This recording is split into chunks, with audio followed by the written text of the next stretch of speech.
pessoal, tudo bem? Estamos começando mais um episódio do Pode Localizar, o podcast da Near Location, distribuidor oficial da Here Technologies no Brasil, onde falamos de tecnologia, logística e negócios, aplicando sempre a tecnologia da inteligência de localização na melhoria da eficiência das operações. Hoje comigo, um grande amigo, James Borges, especialista na área de alimentos, com passagens por BRF, Adoro, atualmente gestor de logística do Grupo Zanqueta. Cara, um prazer te receber aqui, poder conversar contigo.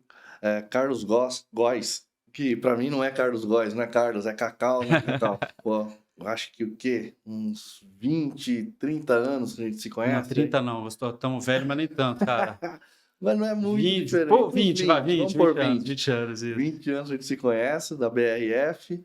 E é mais ou menos o quê? Um ano a gente se encontrou numa feira e começou de novo. Voltamos ao contato. BRF é sadia ainda, hein? Na época era essa época é sadia ainda. Cacau, a pessoa que me ensinou bastante coisa lá atrás, né, Cacau? É isso. A que você prefere, Cacau ou Carlos Góes? Vamos de Carlos. O Carlos que me ensinou muita coisa lá no comecinho, especialista em Excel, que começou a me dar os caminhos para ser o profissional que sou hoje. Boa. E você tocou num ponto interessante, né? Falando de Excel, cara. Acho que a gente vai falar um pouquinho disso hoje, da evolução da tecnologia do Excel para onde a gente está hoje, né? Para que onde a tecnologia conseguiu avançar ao longo desses 20 anos, né, cara? Você pega lá atrás, tudo praticamente feito com Excel. A gente trabalhava com um sistema que era e é o mais top do mercado, que é SAP, né? Então, e mesmo assim, você não conseguia tirar tudo do sistema. Você tinha que transferir dados para o Excel, compilar para conseguir fazer os planos de ação, apresentar os resultados, esse monte de coisa. Excel naquela época lá era a ferramenta master. Hoje já tem um monte de ferramenta, BI para todo lado. E os próprios sistemas hoje já te entregam tudo, né? Então, a evolução hoje que nós temos, ela é fantástica primeiro para poupar o nosso trabalho. Que tudo bem, eu ainda, acho que por eu ter começado... A gente usa bastante ainda, não dá para fugir, né? Não tem como. Eu acho que por eu ter começado com Excel, hoje, eu basicamente, se eu vou analisar um dado, ver alguma coisa, mesmo que o BI esteja pronto, mesmo que o sistema me dê o resultado, eu gosto daquela passagem, daquela evolução. Pô, mas por que tá isso? Parece que quando você está desenvolvendo no Excel... Excel... Dá um duplo clique ali naquele número e entrar um pouquinho por dentro dele, né? Você consegue entender melhor aquele número. Não sei se, de repente, isso é claro para minha geração, para aquilo que eu desenvolvi. Talvez as novas gerações nem entendam mais. Eu percebo muita pessoa que trabalha comigo que nem o Excel direito sabe usar. Sabe usar, mas nada daqueles monte de fórmula, aquele monte de variáveis que você vai jogando para poder compilar e aqui está o defeito. Boa, cara. A gente vai falar bastante disso. Eu queria até aproveitar esse gancho, falando dessa evolução, cara, para fala um pouquinho para a gente da sua trajetória. Acho que um ponto que a gente vai poder agregar bastante, falando dessa sua experiência, principalmente com alimentos, com animais vivos, que você já teve também uma passagem. Então, pega lá da Sadia, onde a gente se conheceu 20 e alguma coisa anos atrás, e conta um pouquinho dessa sua trajetória e dessa sua evolução profissional até chegar na Zanqueta hoje, cara. Carlos, se eu for contar assim, a história da minha evolução, BRF, eu acho assim, BRF já é quase que um resultado. Legal. Mas acho que a minha vida profissional começa lá atrás, muito lá atrás. Bom, então dá uma visão pra gente, então, desse Porque, assim, início, cara. Para ter uma ideia, eu com 16 anos eu fui professor de computação. Então, assim, acho que para o mercado hoje, antes de logística, tem muita coisa que o profissional ele tem que ser um cara que ele tem que ser... Eu não sei se é aquela palavra safo, ligeiro, articulado. Eu acho que é tudo isso. Claro que não é malandro, mas aquele cara que tem a vivência, uma experiência... Multifuncional ali. Sim, que consiga ler aquilo que a palavra não diz, que consiga entender aquilo que o cenário não está te dando. E isso tudo começou lá atrás comigo. Então, assim, eu com 16 anos, eu fui professor de computação. Então, eu dava aula para pessoas da minha idade e pessoas mais velhas que eu, COBOL ainda. É, Conhece essa linguagem? conheço. Não cooperei, mas já ouvi muito Isso é falar. antigo. Então, assim, eu fui professor de computação. Depois disso, eu dei um tempinho, eu morava numa cidade chamada Várzea Paulista, e tinha um jornal lá. Eu fui fotógrafo criminalista, eu fui visitar, tirar foto de pessoas que estavam presas lá para aparecer no jornal. Não sei Aham. se você lembra, antigamente Sim, sim. tinha muito, foi preso tal cara e tem foto. Uma das primeiras versões desses programas sensacionalistas que a gente tem Sim, hoje, né? em jornal, então ia lá. E isso, cara, parece bobo, mas te dá um negócio do tipo, alguns porquês das pessoas. Então você pegava lá assim, eu ia lá tirar foto, tava a delegada, até tem a história de uma delegada desse tamanho, uma menininha baixinha, devia ter 1,5 m, 1,60 m no máximo. E brava a mulher, ela queria. Se alguém fosse acusado de bater numa outra mulher, passava por ela, ela não batia porque não podia. Mas acho que só o que ela falava. E daí era legal que você ia lá ver o cara chorando na cela, porque fez besteira, ele sabe que fez besteira. Chorando na cela, mas na hora da foto, o cara. Fazia Ficou ruim. cara de mauzão. Então você começa a entender as pessoas. Depois disso, eu fui para a Procter, pô, uma empresa gigantesca, mundial, ela é americana, e me ensinou muita coisa, que é o negócio do processo, do procedimento, daquele negócio de segurança em primeiro lugar, qualidade em primeiro lugar. Então ali eu fui pegando o meu preparo para me tornar o que eu sou hoje. Depois disso, tive um restaurante e, assim, para mim, talvez aquilo que mais me preparou, o meu próprio negócio. Então, ter um restaurante, ele, ele é diferente de trabalhar só com CLT, porque, assim, eu trabalho com alimento, beleza. Só que eu trabalho atendendo o consumidor final. E o consumidor final tem todo tipo de cara. Tem o cara que vai no restaurante que vai lá porque ele quer tirar um horário de lazer, quer experimentar uma coisa, quer estar com a família, nada vai incomodar esse cara, até se tiver um erro ou outro, ele tá lá para, ok. E tem o cara, o contrário, que ele tá na rua para causar um transtorno. E ter esse restaurante, trabalhar com esse tipo de pessoa, me deu aquele negócio da maleabilidade, talvez, sabe? De conseguir agradar aquele cara que tá lá porque ele quer apenas ser atendido, que não tá lá para causar confusão, e aquele que tá para causar confusão. Uhum. Aquele que ele quer pegar o detalhe mais Vai bobo procurar o famoso pelo em ovo para poder arrumar uma confusão, para né? poder arrumar. E você ainda tem que chegar, porque um cara desse pode dar um escândalo gigantesco. Hoje é pior do que naquela época. Hoje tem Google, Reclame Aqui, um monte de coisa que você ficar queimado num modelo de comunicação desse, você pode fechar seu Uhum. restaurante por causa de um negócio desse. Mas na época era um escândalo dentro do salão. Você tem um escândalo no salão, nossa, o cara gritando, o cara. Era feio, era. E você tem que conseguir resolver esse problema, Uhum. conseguir reverter isso daí e ainda Acho que sair fora bem. as outras valências que o empreendedorismo traz, né? Como Sim. você olhar números que geralmente em empresas você não olhava. Olhar balanço, olhar DRE do restaurante, toda a parte financeira, enfim. Cara, olhar estoque, olhar compras, fazer compras, ainda mais um caso de restaurante. Restaurante, Giro muito rápido, o giro é local de rápido. espaço pequeno, E se eu produto quero, fresco. sim, e se eu quero a qualidade do produto que eu estou dando para o meu cliente, eu tenho que olhar a qualidade do que eu estou comprando. Então, assim, aquela rúcula, ela não pode estar um pouquinho passada, ela tem que estar ok, verdinha, bonitinha. Então, você começa a aprender a carne, a picanha, como pegar. Cara, é muito legal. Os detalhes que você tem, o que você enxerga para conseguir atender legal. Daí eu passei dessa parte do restaurante, então eu acho que já estava até mais ou menos preparado. Foi onde eu entrei, daí sim, na BRF. Legal. Na BRF foi onde eu conheci, e eu tenho hoje a BRF, verdadeiramente, é uma consequência? É uma consequência, mas é a minha escola. Sim. Ali eu conheci também tenho pessoas. essa referência, cara. Não tem como. Acho que uma pessoa falar que a BRF, não, eu só trabalhei lá, ou ela trabalhou errado, ou não evoluiu nada. Porque eu já tinha bagagem, já tinha muita coisa, mas lá eu realmente foi onde eu conheci pessoas importantíssimas na minha carreira, que você pega, por exemplo, Fernando Meller, que hoje está na JBS. Fernando Meller ele foi seu chefe Foi o também, meu né? primeiro, no estágio, foi o meu primeiro gestor de estágio, cara. Ele foi o meu primeiro gerente lá na BRF. E é um cara que, poxa, era um cara muito humano, e ele mostrou esse negócio do ser humano. É claro que, por ser muito humano, tinha dias que ele dava aqueles gritos, aqueles tapas a mais, mas sempre com um cuidado gigantesco. E ele foi um dos caras que tem uma outra parte que me preparou para a vida que eu tenho hoje, que foi o curso de árbitro da Federação Paulista. Verdade, você foi juiz, né, cara? Eu fui Futebol, que juiz de legal, cara. futebol. Que E uma massa. das pessoas que mais me incentivou a isso foi o Fernando Meller. E ele deixava, não, vai lá. E isso me trouxe uma experiência, porque Uma vivência em liderança, que eu acho que esse negócio incrível, você né, cara? imagina De que o comandar árbitro, ali. a gente olha um jogo de futebol, tudo, você imagina assim, é só apitar. Por que não dá o cartão?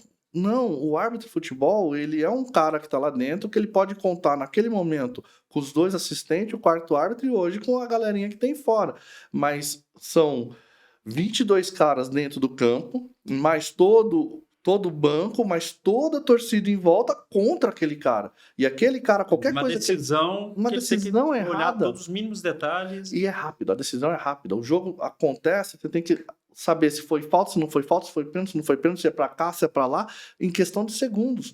E é todo mundo fazendo pressão em cima desse cara. É torcida, é gente, é gritando, é gente até ameaçando de agredir o árbitro. É uma coisa estressante, mas que faz você ficar meio frio também. Então você pega um problema, depois você passa por todo esse curso, você passa por um problema, você fala assim, não, calma. Você consegue até enxergar ele mais E eu acho limpo. que a nível de aprendizado, no sentido de tomar decisão rápida, né? Analisar um contexto, um cenário e tomar decisão sem ficar protelando, sem ficar. Porque ali é o que você falou, é no instante, né, cara? Viu, analisou, tomou decisão, apitou. Não Sim, tem como perder tempo, e né? também me dá. Eu sou gestor, eu tenho liderados que também têm cargos de liderança. Que você começa também a enxergar o cara, pô, ele errou. Não, calma, qual que é a temperatura do momento que ele tomou a decisão? Será que eu tenho que chegar nesse cara e, pô, você não pode errar, você é gestor, não pode. Calma, vamos analisar. Qual que era a temperatura? Qual que era a pressão que ele tinha? Ele errou. Dá para consertar? Dá para consertar. Que aquele negócio na arbitragem me ensinou muito. Um erro não cobre outro. Se você errou uma vez, não tenta errar pro outro lado para balancear. Não, errou, esquece, vamos para frente, agora vamos acertar. E isso deu até. Eu tenho muito uma teoria que eu acho que todo líder deveria fazer esse curso de arbitragem da federação. É um curso de 1 ano, na minha época, né, quando eu fiz, mas é um curso que te dá, talvez assim, a calma das decisões. Legal. E lá o Fernando me ajudou, sabe? Não, vá lá, faça o curso, faça tudo, vá apitar. E não podou em nenhum momento a minha evolução na BRF. Uhum. Tanto é que eu comecei na parte do transporte, de distribuição, com ele lá. Eu entrei como temporário, fui efetivado por ele. Tinha também o Evandro, que trabalhava, que era o direto com a gente, mas ele conversava direto com a gente.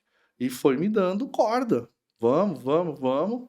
Aí o Fernando saiu e entrou o Altemir. Altamir Tomasi. Altemir Tomasi está lá em Jundiaí, hoje está na Seara. E o Altemir ainda mudou muito, né, o ramo dele, né? Não sei se você sabe. Tá no comercial agora. Comercial, né? Olha só. O cara Quem diria? virou logística para comercial. Só que o que ele fez, eu achei que no começo, quando você ouve falar, você fala, não, errou, o que que aconteceu? Depois você vai vendo que a vivência que ele tem com logística tem tudo para ajudar o comercial. Uhum. E é o que parece que, é claro que eu não acompanho os números, mas ele é um cara que todo mundo adora. Então, assim, não tem uma pessoa que até trabalha comigo, pessoas que trabalharam com ele, que consegue falar um A dele. Eu adoro o cara e sei que os resultados estão vindo do lado dele. Então, assim, você percebe, pô, decisão correta. E até pela parte da onde eu trabalho hoje. A Zanqueta, ela tem muito esse negócio de que a logística e o comercial não são setores inimigos, opostos. Não, a gente tem que andar junto. Tanto é que o gestor, o gerente comercial, senta na mesa ao lado da minha. E é a gente conversando o dia inteiro.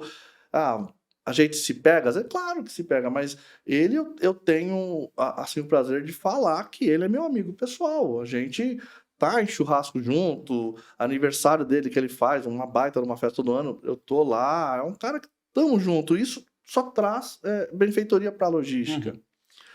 E da BRF, cara, quando o meu gestor virou o Altemir, daí que ele foi me dando demanda. Faça. Isso que era o legal da BRF. E a gente não estava naquele tempo que tudo já estava pronto. A gente estava começando o negócio. Pô, você que mais me ajudou a fazer as apresentações, a fazer as análises. Você que me ensinou tudo isso daí lá. E eu acho bacana, cara, que a gente pegar, para além das evoluções tecnológicas, que a gente vai falar um pouquinho aqui, mas da mudança até do perfil do profissional da logística e de onde a logística se encaixa dentro da companhia, olhando essa evolução de 20 anos para cá, né? Porque a logística, historicamente, era um centro de custo. Então, era a briga eterna do comercial com logística e enxugar grana, não que hoje isso não aconteça, mas hoje a logística ela tem um posicionamento muito mais estratégico, né? E isso permite que haja um alinhamento entre as áreas e uma visão diferente do papel que a gente tem no dia a dia, né? Isso é muito importante. Cara, a logística hoje, ela não pode. A empresa hoje que trata a logística como só custo, ela tá fadada a errar com os clientes dela, porque hoje, se você pega, não digo que as outras áreas são periféricas, viraram periféricas e a logística central, não, de forma alguma, a logística sempre vai ser periférica. Existe não é um ditado, mas em administração que fala que onde gera lucro é produção e comercial, a gente sabe disso e isso não vai mudar. Só que a gente saiu daquela área totalmente periférica que só fazia acontecer e a gente está até atrás, para você vender isso, eu preciso disso. Se eu não andar na frente do comercial, a gente vai pisar na bola com o cliente.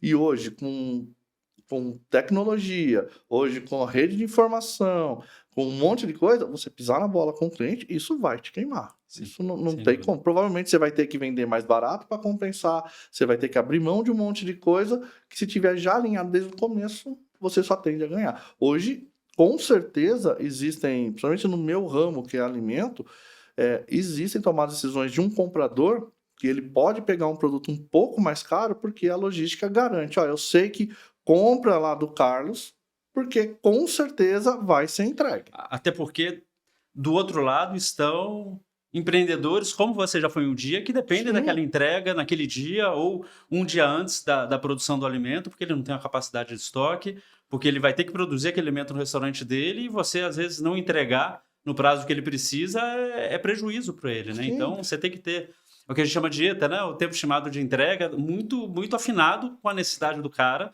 o prazo ali e ele acompanhar, porque senão o resultado pode ser muito, muito grave. Aquilo que lá atrás era mais em montadoras, que era o just in time, hoje basicamente passou para todo o mercado aí tem o just in time. Então você pega, é claro que eu como logística de entrega, que é a minha especialidade, eu acho horrível um mercado ter uma doca, duas docas para receber. Eu acho que eu deveria ter mais espaço para receber, um espaço maior de estoque. Mas para ele sabe que o que vende não é o estoque, não é o receber mais rápido a mercadoria. O que vende é expor. Ou seja, eu vou perder um espaço gigantesco com doca ou vou colocar prateleiras para expor. É óbvio que ele vai acabar fazendo isso. Então, assim, se você pegar até a pós-pandemia, antes da pandemia, a gente tinha um nível de mercado. Então, você pegava, os tamanhos dos pedidos era o ciclo de entrega era no pós-pandemia, ele veio um negócio da compra menor. Então, como não tinha aquele negócio usando por dia ir no mercado toda hora, então os mercados começaram a comprar menos. E eu precisei garantir que a entrega fosse feita. Aquilo que era uma entrega segunda, quarta e sexta, passou a ser segunda, terça, quarta, quinta e sexta. Você diminui o volume, você aumenta a frequência, obviamente, aumenta a complexidade do que você vai roteirizar, aumenta o custo se você não tiver isso muito bem gerido. Né? Se não tiver, e outra, Não aumenta só, não é o meu pedido, não é o pedido das anquetas que eu tenho mais que entregar. Os outros, as outras proteínas, os outros legumes, verduras, também aconteceu a mesma coisa. Então não foi só o frango que eu tenho que entregar mais vezes. É muito provável que o chocolate, que a carne de boi, que o leite, que a Coca-Cola. E isso, além da complexidade na roteirização, aumenta a complexidade também no recebimento, porque aumenta a concorrência da DOCA lá que você falou. Poderiam ser muitas, hoje é uma, são duas. Então aumenta a concorrência na DOCA, o que aumenta também, aí tocando na questão tecnológica, que você tenha sistemas que possam te ajudar a ter janelas de horário, a ter horários específicos de recebimento, para que você consiga encaixar isso e ganhar produtividade dentro dessa loucura toda, né? E daí, hoje, a parte de tecnologia, principalmente na parte de roteirização, ela entra muito, porque até um tempão atrás aí, qual que era o meu limitante de um caminhão? Peso. Se o caminhão leva 4.000 quilos, eu coloco 4.000 quilos no caminhão e não posso colocar mais. Hoje já não, hoje é tempo. E tempo eu não consigo fazer em Excel ou aquela época antiga. Você lembra do Adão? Sim. O Adãozinho. Adãozinho era o cara da roteirização de São Paulo, né? Cara, era o cara que fazia a roteirização na época que eu trabalhava. Tô falando há 20 anos que a gente trabalhava lá, ele já trabalhava com roteirização há 20 anos antes da gente. E ele fazia por meio de step, da cabeça, ele sabia localização de cabeça. Hoje, eu não digo que não cabe esse tipo. É claro que um profissional com a experiência que ele tem é extremamente valioso. Mas hoje, para você fazer uma roteirização pensando em tempos, se você não tiver uma tecnologia, se você não tiver um sistema de roteirização muito alinhado, muito certinho, um sistema de rastreamento muito alinhado, muito certinho, você hoje tende a ter problemas de entrega. É porque não só a complexidade olhando em tamanho do pedido, em frequência, em quantidade de fornecedores, mas também em trânsito, né? Sim. Pensa o impacto do trânsito. Você veio do interior aqui para São Paulo para a gente conversar hoje. Se você não tem um navegador ali que te dá o trânsito em tempo real, não te sugere rotas específicas, mas considerando o perfil do veículo que você tem, porque uma coisa é uma rota de um carro, outra coisa é uma rota de um caminhão. E você não consegue, ao longo do dia, ir tendo flexibilidade para conseguir atender o máximo de clientes dentro daquele planejamento prévio, o risco de insucesso é muito grande, né, cara? Eu saí de Boituva, hoje de madrugada, para chegar aqui com meia hora antes. Eu cheguei meia hora depois. Imagina numa entrega dia a dia, o cara não vai para um ponto só, que nem eu tô fazendo. E daí é uma coisa que eu gosto muito, porque também eu adoro tecnologia, isso sem dúvida. Hoje eu trabalho no sistema de rastreamento, eu ainda não tenho, porque não chegou nesse tempo, mas que tem a inteligência artificial lá para olhar tudo. Então você pega cargas preciosas, que a inteligência artificial ela consegue, no rastreamento, entender que tem um carro te seguindo. Então você tem muita coisa, mas eu não perco ainda aquele negócio do motorista-chave. Então, assim, tem muita coisa na parte de entrega que eu gosto de deixar o motorista sempre na mesma região, porque eu tenho a tecnologia mais a vivência do motorista, que daí é aquele negócio da conversa, do trocar ideia muito com o recebimento. Então, eu tenho casos como, por exemplo, lá em Campinas, que é um dos transportadores, um dos melhores que eu tenho, que ele tem telefone de todos os recebimentos. Então ele chega lá, ó, sua entrega é a terceira. Mas como que tá aí? Não, pode vir 3 horas da tarde, que 3 horas você encosta e descarrega. Então eu gosto bastante disso. Claro que a tecnologia ela vai sempre, ela tem que crescer, ela tem que melhorar, ela tem que aumentar, mas se você ter também uma tripulação, um cara que sabe o que tá fazendo. Acho que a experiência ela nunca vai ser deixada de lado. Ela sempre a tecnologia ela vem para apoiar e para ajudar, mas quanto mais experiência você tiver em jogo, independente do setor que seja no nível de gestão, seja no nível operacional, a experiência sempre vai contar e aí a tecnologia ela é potencializada pela experiência da pessoa que está ali. Eu acho que esse é um ponto muito importante, né? Sim, por isso que eu quando você perguntou para mim, conta da BRF para frente, eu falei, não, mas a minha experiência tem que voltar. Porque, assim, o que eu aprendi na BRF foi talvez o detalhe, aquele fino. Mas toda a minha experiência para trás trouxe a ser o que eu sou. Então, assim, você pega um Adão, por exemplo. Eu gostaria de ter um Adão na minha equipe. Mas ele fazia roteiro de cabeça. Cara, eu quero essa experiência, eu quero esse tipo Vamos trazer esse conhecimento para dentro do software para que ele tenha cada vez Cada vez mais melhor. inteligência e possa programar cada vez melhor, né, cara? Sim, e hoje com o uso da inteligência artificial, porque hoje você pega, dá para trabalhar. Inteligência artificial é aquelas perguntas, né? A inteligência artificial vai trocar um analista de roteirização? Cara, de verdade, eu duvido. Eu duvido, porque por mais que a inteligência artificial, que a gente sabe que as coisas vão evoluir, vai ter, mas não vai substituir o ser humano, a não ser que ele também não se adapte a uma inteligência Sim. artificial. Hoje, o meu trabalho, mesmo com que eu faço no dia a dia, eu basicamente eu tô fazendo minhas análises com a inteligência artificial ligada. Eu Sim. estou discutindo com a inteligência artificial aquilo que eu estou olhando, para ver se ela me dá uma visão diferente. Isso tem que acontecer. Hoje não dá mais para a pessoa chegar e falar assim: eu vou ser um gestor de logística, vou ser um gestor de qualquer coisa, sem conseguir ter a visão e andar junto com a inteligência. Eu até prego muito, falo muito com o meu time. Eu ensino bastante, uso a inteligência artificial, mas, gente, no meu caso, eu sou a pessoa do carro que eu tenho que ligar para o motorista. Não tem problema. Vamos lá, vamos desenvolver a inteligência, vamos dar personalidade para ela, para aquilo que você está fazendo, e ela te dá o apoio. Hoje, eu faço por exemplo, uma apresentação. Ano passado teve uma apresentação e o pessoal que estava ao meu lado, que iria apresentar, demorou uma semana para fazer a apresentação. Eu, com a inteligência artificial, fiz a minha apresentação em uma manhã. É claro, mas dá para você jogar lá e o que sair, saiu? Nunca. E aí eu acho que é a diferença, de novo, repetindo, batendo na tecla, da vivência e da experiência, né? Tudo vai depender pensando num chat GPT da vida, do prompt, que basicamente é a pergunta que você coloca para ele. Então, quanto mais conhecimento você tiver, quanto mais profundidade você der na sua pergunta, melhor vai ser o nível de resposta que ele vai te devolver. E da mesma forma, a resposta que ele vai te devolver, quanto mais conhecimento daquele meio você tiver, você vai saber interpretar aquilo e aplicar de uma forma diferente de uma pessoa que colocou uma pergunta e está lendo aquilo e não tem profundidade. Então, a vivência e a experiência, elas são fundamentais nesse sentido, né? Tem prompt meu pro GPT mesmo, que eu acho que eu demoro 10 minutos para terminar de escrever. Você demora mais para fazer o prompt que de fato... Sim. Mas aí que tá o segredo, né? Só que a resposta que ele me dá é uma resposta, você fala, poxa, faz todo sentido isso daqui. Valida aquilo que eu estou fazendo. Porque, é claro, eu não posso pensar que o GPT ele vai fazer o meu trabalho. Mas ele vai me dar uma visão, ou vai minimamente validar, o caminho está correto, olhe para esse lado. Então, isso daí é o uso da tecnologia que a gente tem que fazer, tem que usar, e vai acontecer.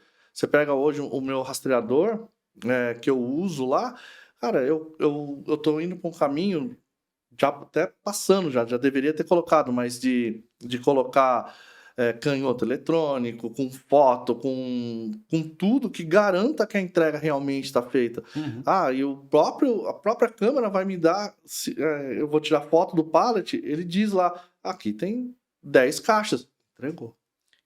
Você pega o canhoto, ele identifica se aquele canhoto está referente àquela nota, se aquilo ali de fato é uma assinatura, então ele valida. A gente tem casos de aplicação, a gente tem parceiros nossos que aplicam tecnologia de inteligência artificial, por exemplo, dentro de um app, de forma que ele consegue não só fazer todo esse papel de rastreio do motorista, dele tirar foto do canhoto e fazer esse trabalho, quanto ele entende se o comportamento ali daquela rota tá indo de acordo com o planejado ou não. Ou, por exemplo, se o motorista tem uma quebra mecânica, ele automaticamente já busca o caminhão que está mais próximo, já manda um aviso para que ele possa vir prestar um socorro e pegar a parte das entregas e fazer essa divisão. Então, isso vai, acho que cada vez mais está presente no nosso dia a dia, né? Não tem como sair disso daí. São as decisões que, se a gente sair desse ponto, eu começo a perder meu tempo em coisas que eu tenho que dar foco. Então você pega, mas por que hoje, gente, você faz... que é bom para você fazer uma apresentação em meia hora, se antes você demorava um dia e saía a apresentação? O que você ganha com isso? Cara, eu ganho tempo de foco naquilo que eu tenho que dar. Uma apresentação, é claro que eu tenho que fazer um negócio bem feito. Uma análise de dados, é claro que eu tenho que fazer um negócio muito bem feito. Só que se eu tenho o artifício que dá para usar outras formas de pensar, e se eu for muito mais rápido, eu vou ter tempo de olhar para outros pontos. Produtivizar o tempo, né, cara? Você conseguir ser produtivo e entregar mais com menos. E aí, Acho que nesse ponto a tecnologia também tem avançado. Talvez lá atrás, quando a gente começou, eu lembro, não sei se vai lembrar disso, quando eu comecei, eu ainda como estagiário, do Luiz Baio, Paulo Guedes, Paulo Guedes. primeiro trampo que eu fiz, grande Paulo Guedes, palmeirense, era um tal de formulário H, que era comercial quando ia cadastrar um cliente novo, marcava num papel e vinha pra gente, eu, estagiário lá com uma pilha de papel desse tamanho, eu ia ver onde que era o cliente, era um H porque são cruzamentos, né?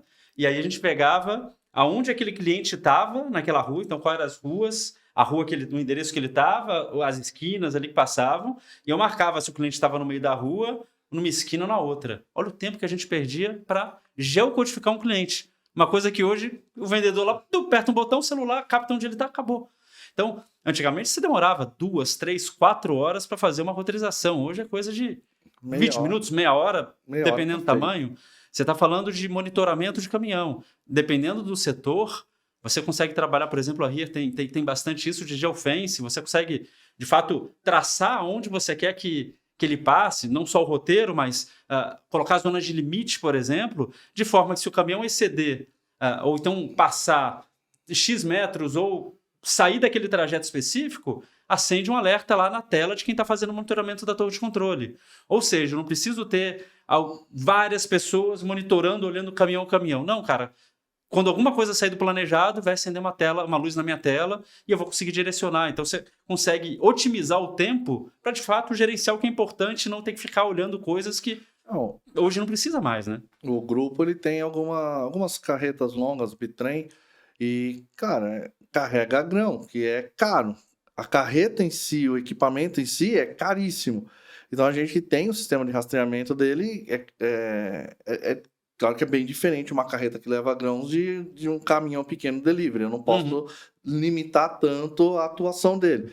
Mas a carreta, se ela tem que entrar no quilômetro 22, ela passou 100 metros do 22, ela perde a potência. É o tempo do cara jogar e tocar o alerta para quem tem que tocar, para saber o que está acontecendo, por que o cara perdeu. Isso é tecnologia aplicada. Então, você lembra lá atrás que a gente tinha que higienizar caminhão? A gente era responsável por isso. Como que você faz esse tipo de verificação? Você não faz. Porque o caminhão está molhado, você não sabe se realmente fez ou não fez. Hoje, a gente está começando, até o pessoal que está trabalhando comigo lá, está desenvolvendo, deve ser essa semana que eu vou ter certeza que o caminhão não vai ser mais apontamento manual ou ter uma pessoa olhando. O meu rastreador vai dizer se o caminhão ele entrou na zona de lavagem, se ele ficou... O tempo que ele permaneceu. Ele vai conseguir saber exatamente. E eu tenho um projeto até para depois, em parceria com o equipamento lá, eu consigo colocar um pump no equipamento para ver se ele foi acionado ou não. Ou seja, eu tenho que colocar o higienizador. Naquele momento que aquele caminhão foi acionado o pump... Aí eu tenho total certeza. Garantia que ele foi. Eu lembro lá atrás, de novo, que a gente achava o máximo que eu fazia o monitoramento da temperatura do caminhão, colocando um dispositivo lá dentro, e aí ele passava o dia, quando ele voltava, a gente plugava aquele dispositivo, e aí sim a gente ia ver o comportamento da temperatura do caminhão ao longo do dia. E aí quando ele tinha ficado muito quente, você chamava o motorista para perguntar o que tinha acontecido e tudo mais. Aí o produto já tinha sido perdido, aí já era. Hoje em dia é online, tá tudo ali, tem sensores.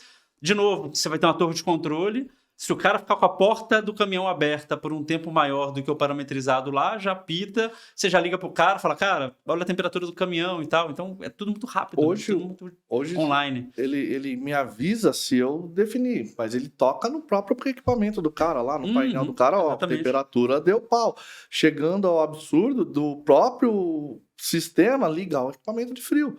Então tem esse tipo de inteligência que ainda é um investimento, ainda tem que desenvolver melhor, mas o caminho vai ser esse. Um caminho, daqui a pouco, na parte de frigorífico, o próprio equipamento ligar, falar, opa, tem que ligar, porque senão vai estragar o produto. E a gente sabe disso, ainda mais assim, no meu produto, que é frango, que é extremamente perecível, eu não posso arriscar. E eu vou te perguntar isso, cara, até a gente encaminhando pro final do nosso papo aqui. Como que você vê o futuro, cara?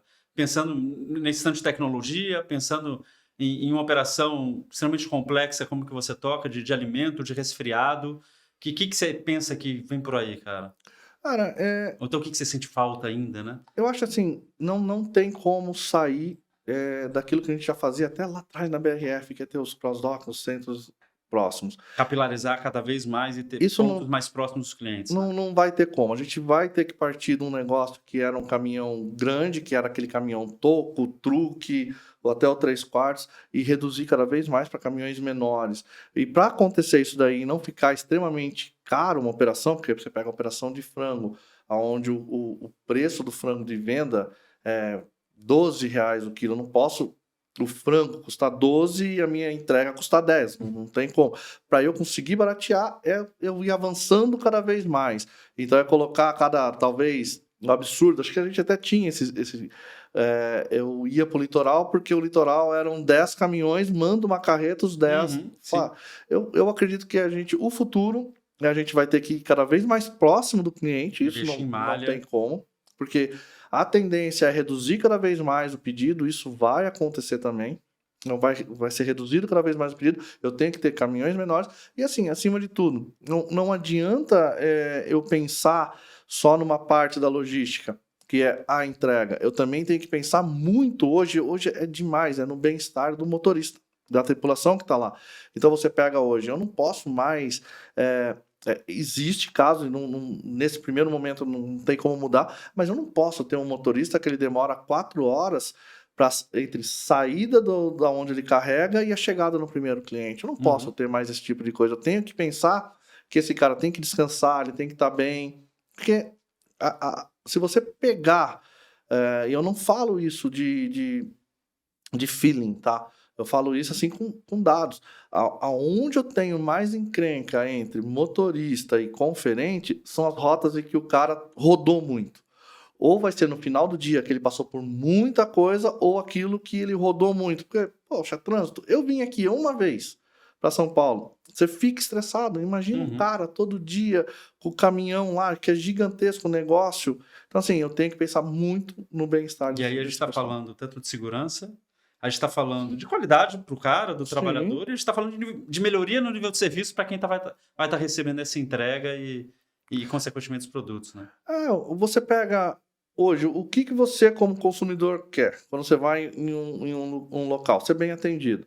Então, isso passa também pro transportador. Ele tem que atender bem o cliente. Só que para eu fazer isso, eu tenho que dar condições para ele estar bem psicologicamente, ele estar com um uniforme ok, ele tem que estar, de certa forma, feliz. Ele tem que estar vestindo aquilo. Eu vou fazer o meu melhor para conseguir ser um excelente transportador, eu representar a firma da maneira que tem que representar. Então, eu acredito, além da tecnologia, ir cada vez mais com o CD para frente. Boa. Cara, te agradecer demais.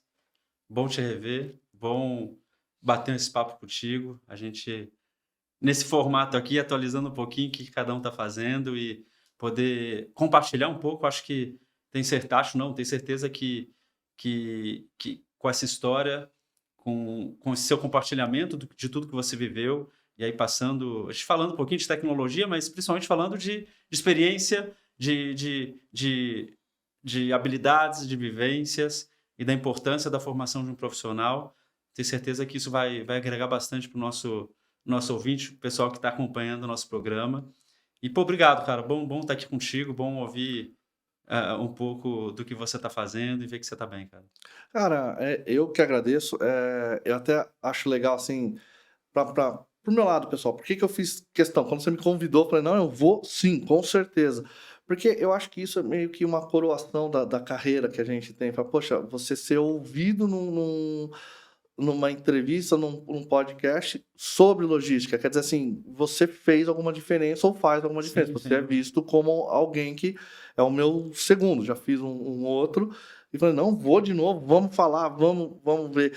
E assim, uma coisa que tem que ser bem falado com todo mundo, puxado. A tecnologia, ela vai melhorar muito o resultado de logística.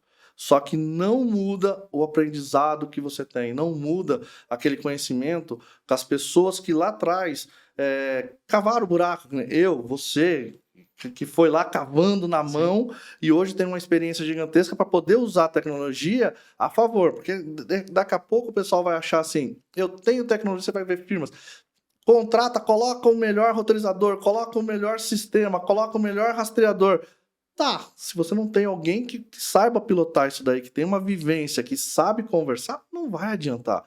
Mesmo porque rastreador mesmo. Cara, acho que o maior desafio do rastreador, o meu tem uma parte que é para o motorista interagir e para o comprador interagir, o vendedor interagir. E mais para frente eu quero que o próprio comprador também tenha uma parte dele. Uhum. O maior desafio meu é fazer esse motorista trabalhar e o vendedor também aderir. Então, assim, isso é jogo de cintura do cara. Não adianta ter uma tecnologia. Eu tenho que chegar, eu tenho que convencer, eu tenho que ter esse monte de coisa. E isso é a experiência. Então, assim, investir em estudo, investir em assistir podcast de pessoas que sabem o que estão falando, conversa com pessoas que são... Poxa, eu encontrei o Altemir há 1 ano atrás. Como é bom conversar, ver o que ele está fazendo. Miguel Azzolin, eu também, lembra do Miguel? Sim. O Miguel é fantástico. Ele agora tá menos estressado, tá? Agora ele não tá mais tão louco como antes. Mas é legal ver a experiência e daí ele vem, pergunta um negócio para mim, eu pergunto um negócio para ele. Você pegar esse pessoal que tem uma experiência gigantesca e que fizeram acontecer, ouvir, cara, é fantástico. Então, não é só tecnologia. A tecnologia vai acontecer e tem que se adaptar a ela e tem que fazer acontecer cada vez mais. Mas a experiência, ouvir quem realmente fez lá atrás acontecer, quem faz hoje acontecer e mandar bala. Boa, e essa é uma das ideias do Pode Localizar, desse projeto, que é unir, né, o que a gente tem e divulgar para o nosso público um pouquinho mais da NIR, da RIA, da tecnologia de localização, mas com profissionais que sejam referências. A gente sabe o quanto era difícil isso no nosso tempo. Hoje a tecnologia ajuda não só a gerir operações, mas divulgar conhecimento, né? Você que já teve experiência também dando aula, eu acho que sabe muito bem da importância dessa mensagem chegar às pessoas que já têm uma vivência ou que estão começando, mas que vão conseguir captar aí, entender um pouquinho dessa formação e como que isso contribui, né, para o resultado final de uma operação. Cara, de novo, muito obrigado. Foi um prazer. E convido todo mundo que está aí nos assistindo a ficarem ligados, porque daqui a pouco tem mais um episódio do Pode Localizar. Valeu. Valeu, obrigado.